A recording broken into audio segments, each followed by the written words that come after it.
If you're a person who's about to graduate or you just graduated, or even if you're a person who's on the hunt for your first job, it becomes important that you have access to a lot of jobs across multiple domains, right?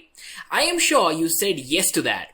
Now, off-campus placements, as you already know, actually have a huge impact on helping you get a hold of that first offer letter. But what are some of the smart ways to help you land a job using off-campus placements, you ask? Well, keeping exactly that question in mind, we here at Great Learning have come up with this video to answer just that. We will ensure to discuss some of the important methods that you can use to get yourself ahead of the competition and understand some of the really smart ways to help you get off-campus placements in the year 2021 and beyond. Well, with that, I know you guys are super excited to get started. Well, what are we waiting for? My name is Anirudh Rao. Let's get started.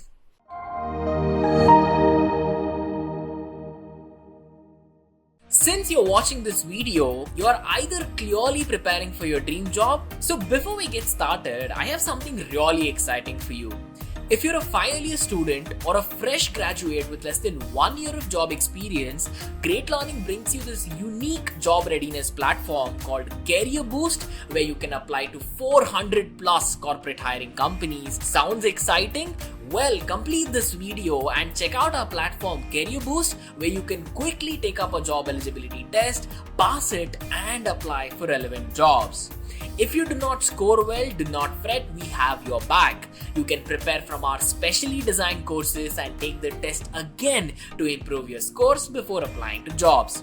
More than 500,000 students from 2,000 plus top colleges chose us. So why wait? Check it out and join for free today. If you haven't subscribed to our channel yet, I want to request you to hit the subscribe button and turn on the notification bell. This is done to make sure you do not miss out on any of the new updates or video releases from Great Learning. And of course, guys, if you enjoy this video, show us some love and do like this video. Knowledge increases by sharing, right? So make sure you share this video with your friends, colleague, and everyone who can make use of it. And at the end of it, make sure to comment on the video if you have any queries or any suggestions, and I'll be more than happy to respond to all of your comments. So alright guys, to begin this video, let's start by asking a question: what are off-campus placements? And let's understand why they are so important and why in fact they give us a lot of benefits, right? Well, to get started with this, think about the current situation around you, right? There is the COVID-19 pandemic that's still happening. There are spikes still in all the places. So all the colleges, the companies, recruiting partners, hiring stations, so all of these guys, right? Everyone is working from a remote location, be it their home or whatever it is. Now, when you think of an off-campus placement, you'll have to physically go, anywhere away from your university, away from your campus to actually attend where a lot of people are hiring managers or the HR team or a couple of companies and representatives from those companies have come abroad where you would just go on to interact with them and understand what is their requirement and land yourself a job, right? But with the situation at hand, when you think about it, it is slightly difficult to actually do this process physically, right? So let's get one of these questions answered straight away. Are off-campus placements still happening in today's world? Well, yes, as you would have already realized by now, everything is moved to the online sector. So even off-campus placements are really happening online. Again, even before the pandemic, this was a trend which kicked off, I think, somewhere around 2016 or 2017, where you could go online, find out about these jobs, apply right then and there, and have access to a lot of companies via these job hunting sites like LinkedIn, Indeed.com, or something like that, right? So, given the current situation, off-campus placements are super popular at the end of the day because as a hiring manager, they would be coming to a common location where they would find talent from multiple universities, multiple backgrounds, and of course, people with a variety of skill sets, right? Now, as a person who would want to be hiring, I would love to see talent from multiple universities, multiple colleges, right? Multiple different organizations, in a way where some of them might be from this particular college, some of them might be skilled in electrical engineering, some of them might be skilled in computer science, the world of IT, whatever it is, right? So you find a pool of these talent, and that is why it's a win-win situation for both you as a person who's a potential job seeker and as a hiring manager, because they have all of these benefits, right? So off-campus placements are basically that. These are the placements, these are the situations where you would get your job, but your college has nothing to do with it, right? When you think about it, your usual on-campus placements, your college is basically representing you, right? Or you are representing your college to a good amount of degree. But what happens in off-campus placements is that your college may or may not be directly involved in that. They may tell you, hey, there is an off-campus placement happening here, please go attend and try your luck there, right? But it doesn't mean that they are the core reason of why you're going. That's the whole point of moving you off the campus, to actually get you a role, maybe give you access to way more jobs rather than just the companies who come into your college or your universities, right? Now there might be 100 companies who are coming to your university or college to hire people, but maybe with these off-campus opportunities you have access to, let's just say, 300, 400 or even 500 companies, right? Just look at that wide spectrum of band that you have access to, which in some cases, if not many cases, is sort of impossible when you think about an on-campus placement, right? So coming on to tell you a bit about the benefits of having these off-campus placements, well, the benefits are immense. First things first, you'll have access to way more companies and a lot of domains that, again, as I just told you, right, it might be these companies who don't hire directly by walking into colleges and asking for people, but with these opportunities, they are the ones who are trying to source out talent, and there is a demand in the market, and if you're there at the right moment with your right skill set, you definitely can land a great job, right?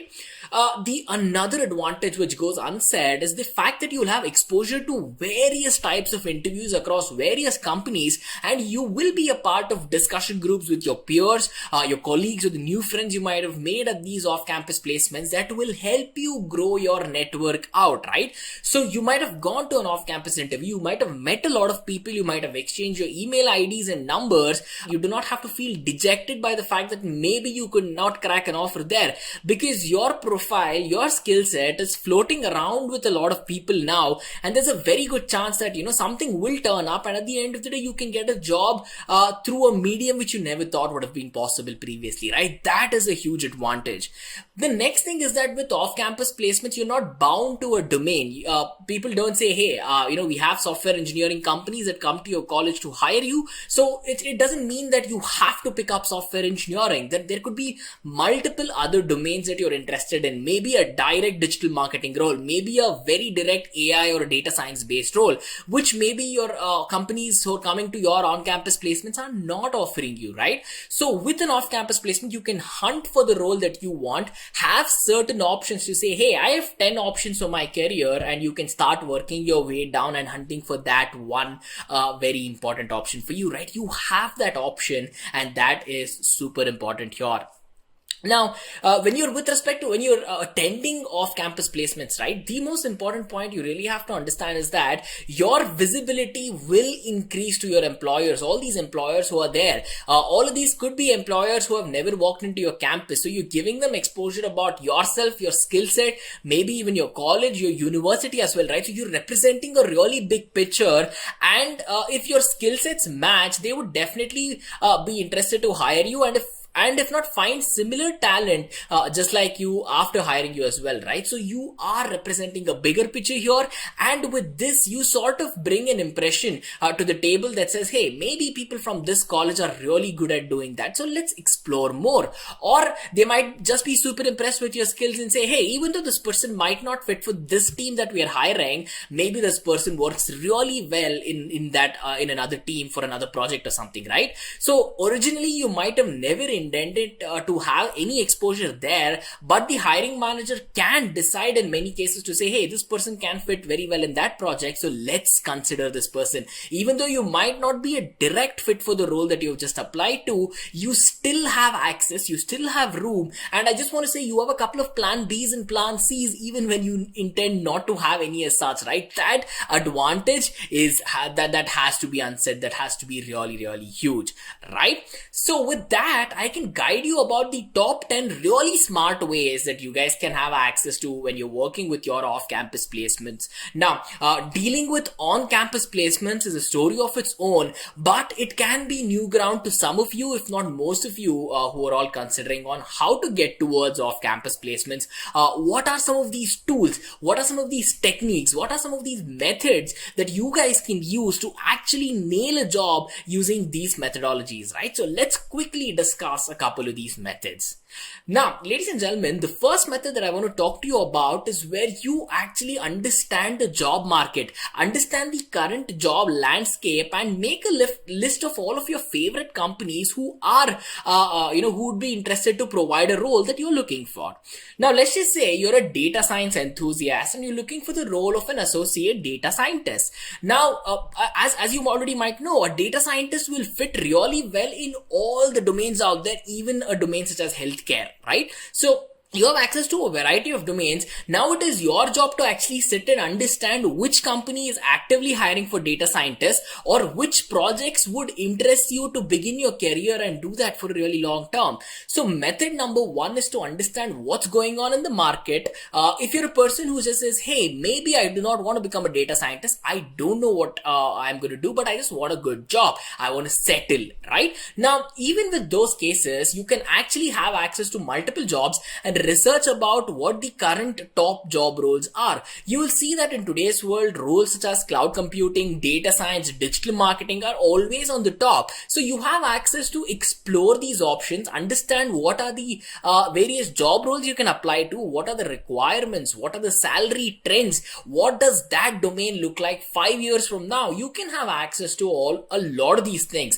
and upon your research, you can assess and analyze and eventually make an informed decision, right? You can actually sit and say, hey, for these and these reasons, I definitely want to start my career in this particular domain, right? Now that is something that most of you might be doing, but taking a structured approach to doing this really will take you a long way, especially when you're attending off-campus placements, because here you will have way more options than you might have initially thought about, and at the end of the day, there's a very good chance that you might get overwhelmed as well, right? So to make sure you're covering bases on all of that, it is super important for you to make some assessments and come to a conclusion. This is method number one, right? Coming to method number two. Method number two, for the people who are about to graduate, who have just graduated and looking for your job, this has to be really, really critical, guys. Staying in touch with your professors, lecturers, seniors, and peers are going to help you a lot, because at the end of the day, these people might have recognized all of your core skill sets, and whenever someone reaches out to them saying, hey, I am looking for so-and-so person who's really good at so-and-so technologies, they will have your reference to immediately state and say, hey, I know this person who's really good at that, and I think they'll fit really well. Give it a shot. I can get you their resume or something like that, right?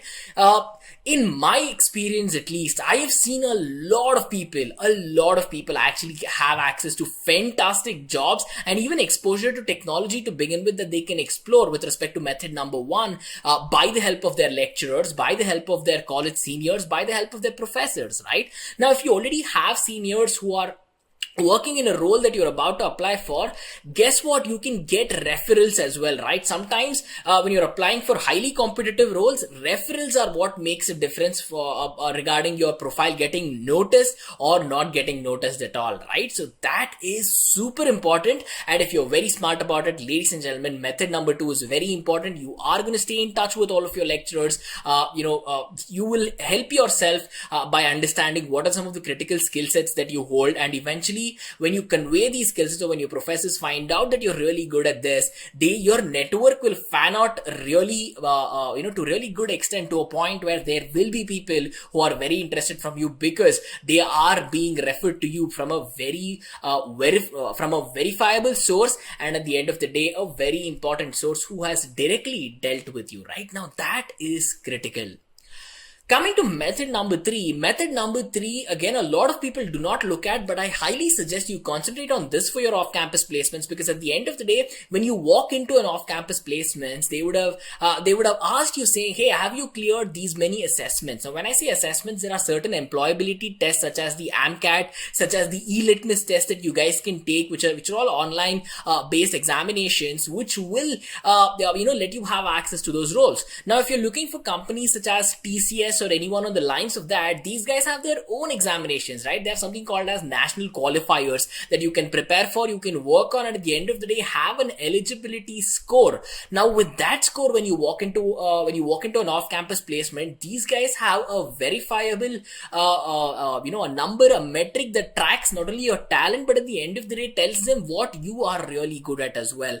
That can make or break the difference between you actually having access to a really good job, right? So understand this. Working on your employability tests will of course increase your skill set, but most importantly, it will give your hiring manager, it will give a person who's verifying your resume a chance to actually look deeper into your profile, just because of the fact that you might have aced your employability test, which tells them that you are really good at maybe things such as aptitude, problem solving, or more than that, right? So method number 3 is really important.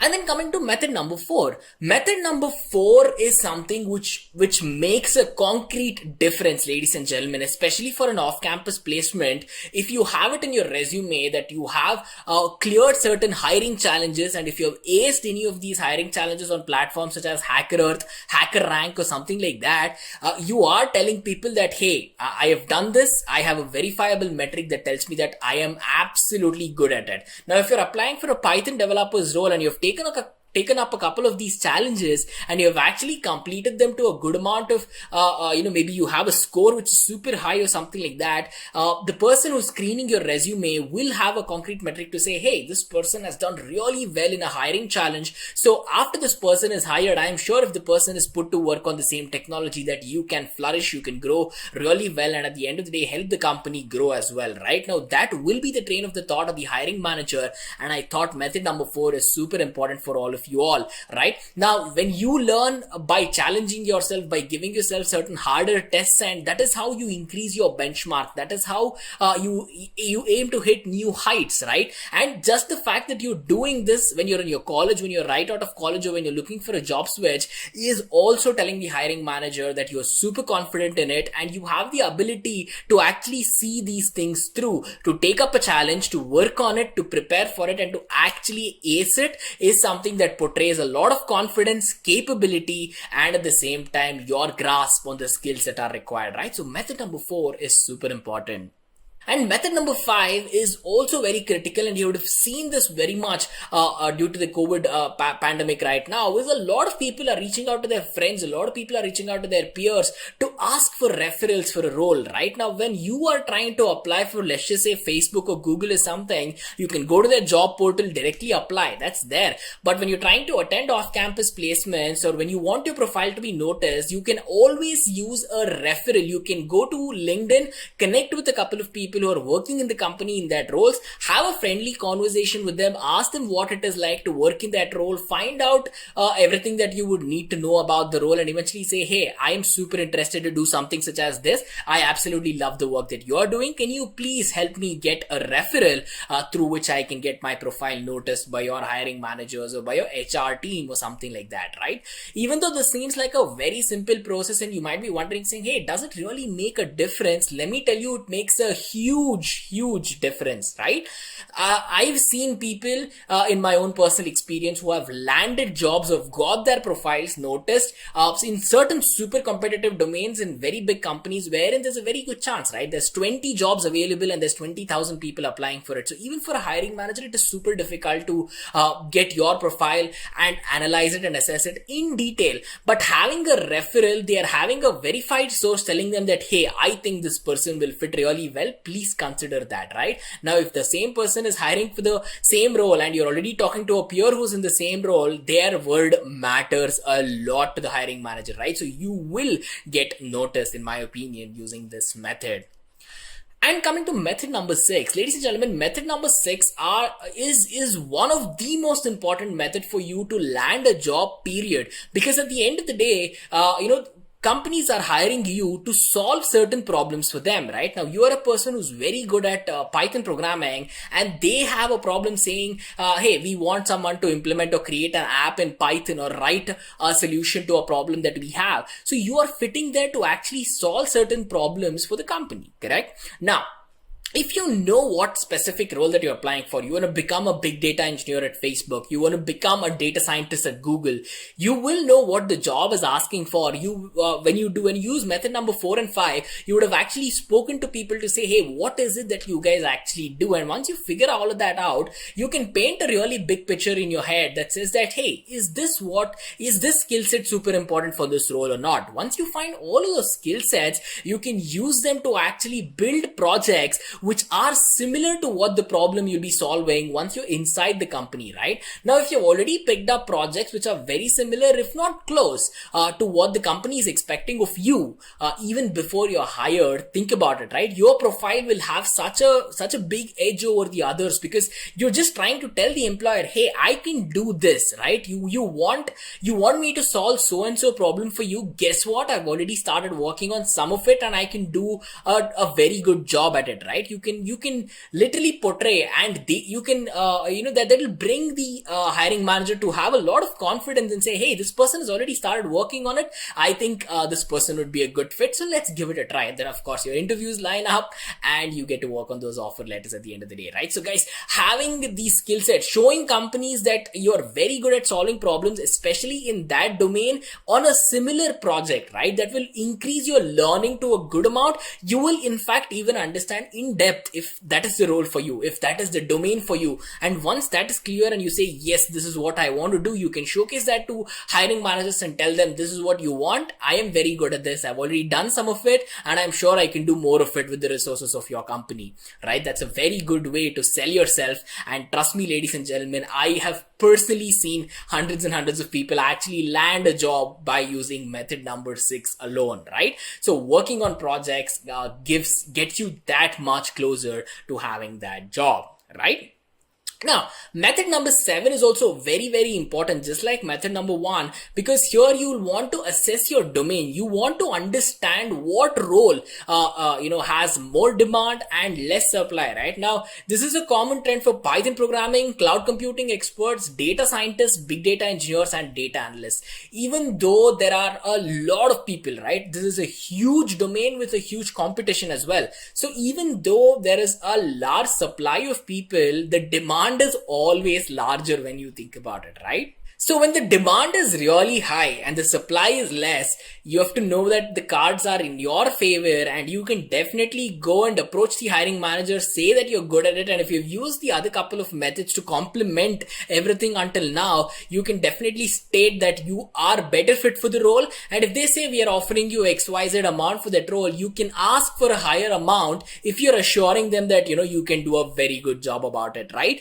So it is always this fine balance of assessing where there is more demand and less supply, and if that is exactly what you would want to do, if that aligns with your career perspectives, you will be in a huge advantageous position there to actually ask for maybe a higher salary or negotiate whatever terms it is that you want to kickstart your career, right? So guys, method number 7 is where all of your analytical skills will come into the picture. And sometimes it is very easy to say, hey, there's a lot of people who learn Python, there's of course a large amount of competition, so maybe my profile might just be one in the herd.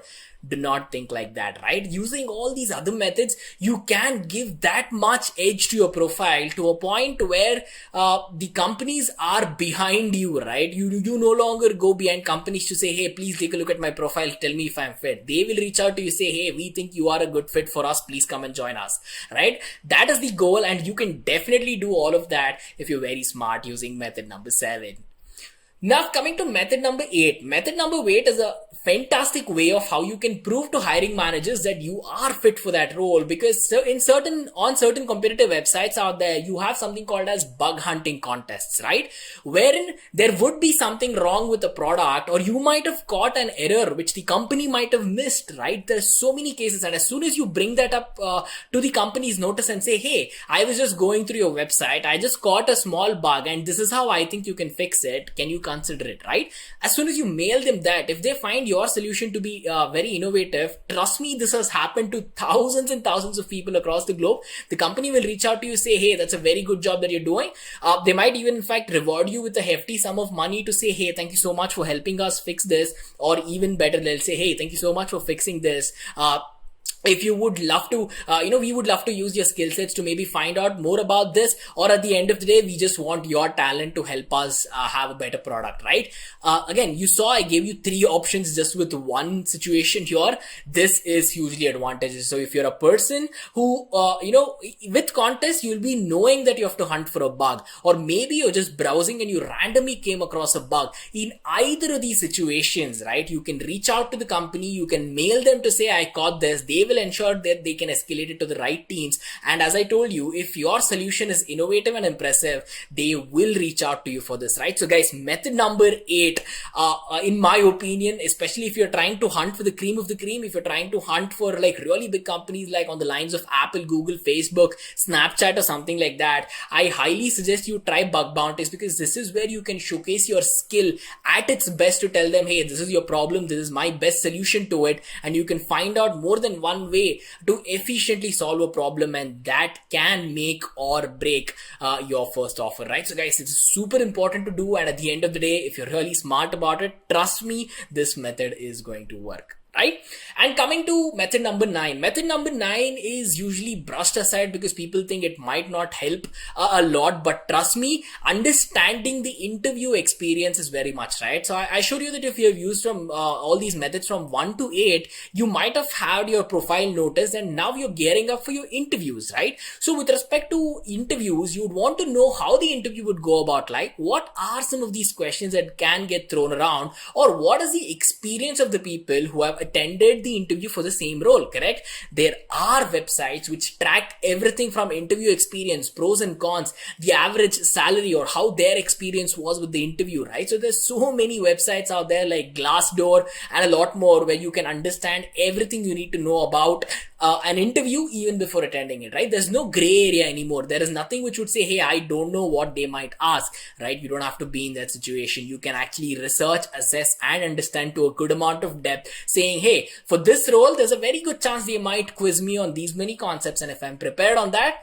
you have an edge over them, right? So guys, method number 9 is very, very important. You can talk to your friends, you can talk to people on LinkedIn, you can talk to your peers and reach out to your community and say, hey, you're a person who's holding so-and-so designation in that particular company. I am also interested in that. Can you please let me know how your interview experience was, such that it can help me prepare better, right? No one's going to say no to that, in my opinion. And it has helped a lot of people, in my opinion, and I've definitely seen that, right? So method number 9 is super important, guys.